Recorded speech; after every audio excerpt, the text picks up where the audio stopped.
Hey everyone, S-Dub Nation here, and welcome back to a brand new Marvel ranking here in the channel. Today I would like to stop and take the time to rank all of Black Widow's appearances throughout the entirety of the MCU, right from the worst to the best, by importance, not by, look, not by movie, by importance. Please know that everything that I will say in this video is just my very own opinion. My list is certainly not the right list, it's just my list, and you're free to comment down below your ranking of every Black Widow appearance, ranked from the worst to the best, just like me, or you could just do your favorite. You can also incorporate looks, you can incorporate just how good the movie is, or you could do it just like me, the importance of her character inside of the films. We're going to go from Iron Man 2 to Captain America the Winter Soldier to Captain America Civil War, and then also we got her solo film and the 4 Avengers films. So 8 appearances throughout the entirety of the MCU. Please don't forget to check out that Twitter that's going to pop up on your screen right now, and also please don't forget to check out that playlist up above for everything Marvel related that I have on my channel, and the review for the Black Widow movie is down below in the description, and also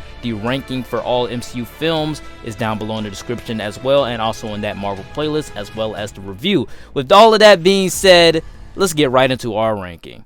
Kicking off my list at number 8 for me has got to go to Avengers Infinity War. Now, though this film is my favorite MCU film, and this is the best MCU film in my opinion, unfortunately, her appearance inside of the film is weighed down by the fact that we have a lot of cast members and multiple characters get the spotlight, whereas Black Widow seems like the side character taking a back step for this one. And in my opinion, I feel like, yeah, they tried to give her a moment where they did with the all-ladies fight with her, Okoye, and Wanda fighting Proxima Midnight, and I did love that scene. I loved that all-female scene, but it was just like, okay, they gave her that one little scene, and then in the rest of the movie, she just feels like a nice sidekick to Captain America, or just like the second-in-command leader, the second alpha to Captain America inside of this film. So that's what it kind of felt like to me. It's just fine having her inside of the film. They just didn't give her that much to do besides that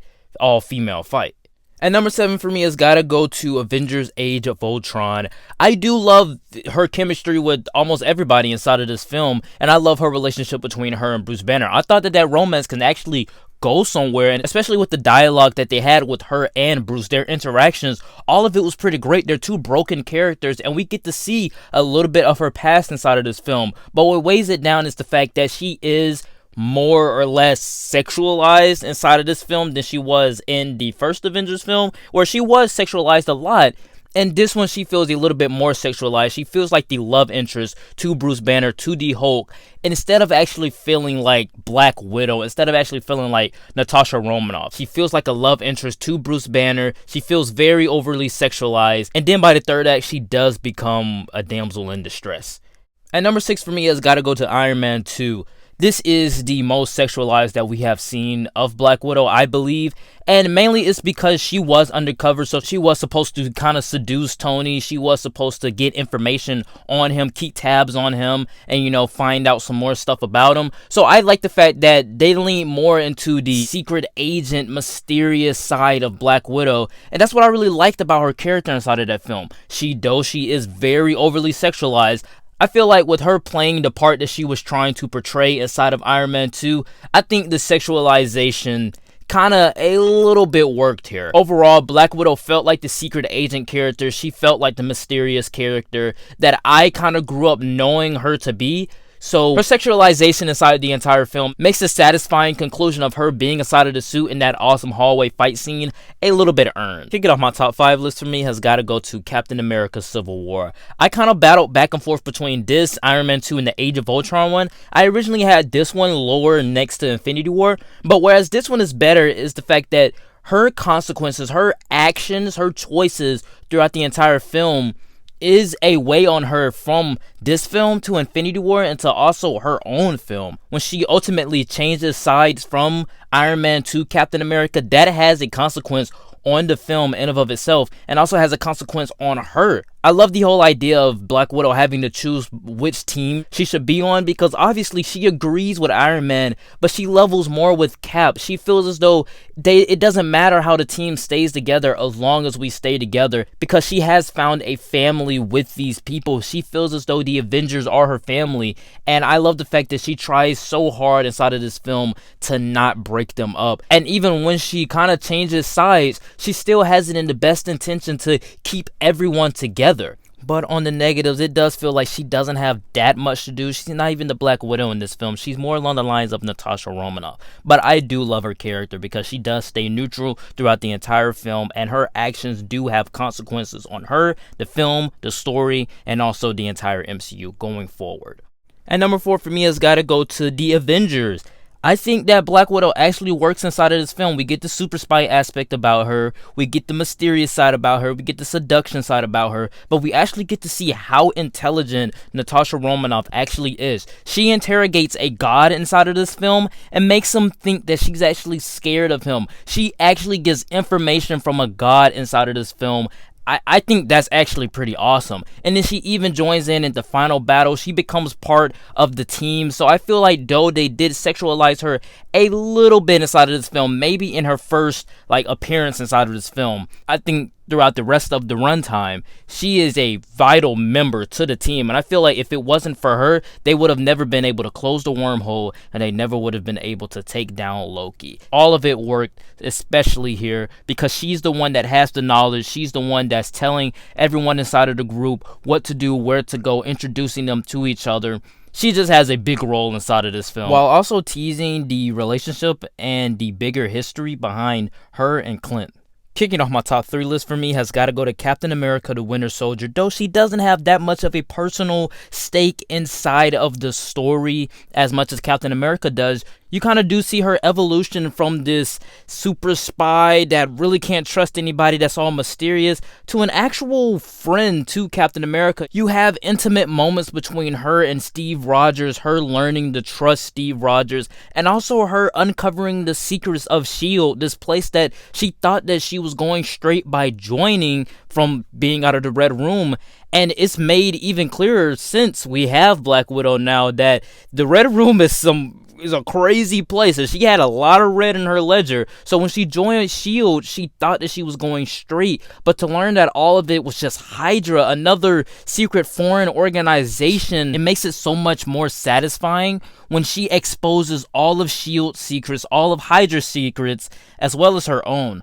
I do believe that this film does great by showing us a cooler Captain America, but if we didn't get her solo movie this year, this is the closest thing to a Black Widow film.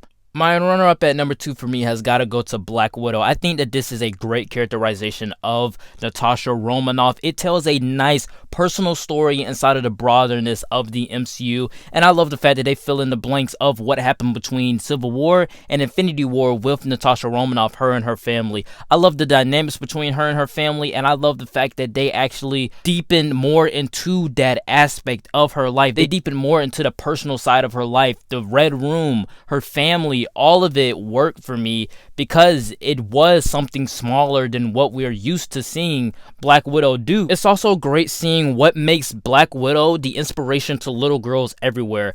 And I just gotta say that this film might have gave us the most personal story for Black Widow, while also explaining why she has red in her ledger and what she wants to do to wipe it out. And I think that it's a nice arc throughout the film, where she starts off the film being alone and feeling alone till the end of the film where she's not alone anymore. I think that that's a nice juxtaposition to the beginning.